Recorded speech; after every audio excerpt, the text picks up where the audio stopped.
So good morning. Andito na naman po tayo ngayon. Yan, ang taot bato. Yan ang tinatawag nilang lion cave. Lion cave. Yan. Yan ang aming kinabit. Pinapangalagaan lugar para sa kalikasan. Ayan. Para hindi nila sirain ang lugar na napakaganda. Sila ang mga taot bato.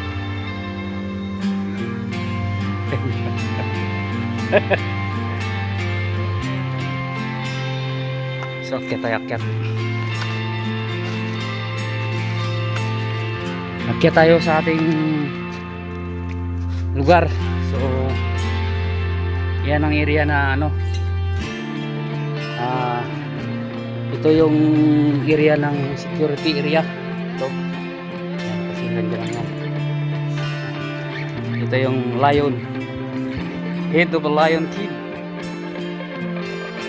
So trivia lang tayo, itong lion cave na to ay nabubuo dahil sa unti-unting pumapatak na tubig na nanggaling sa taas.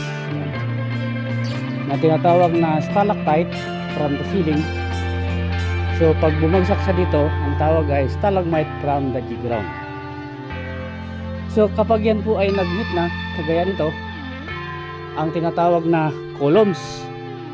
Kumbaga sa mag-asawa, nagsanib na sila. Yan. Sana may natutunan kayo. Natatawa yung mga kasama natin, no? Ayan, oh. So yan. Ganda, oh.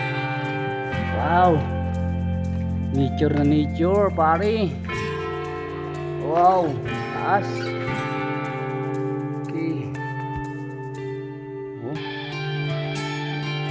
Oh. So sa ngayon hanggang dito lang muna tayo dahil meron pa tayong trabaho.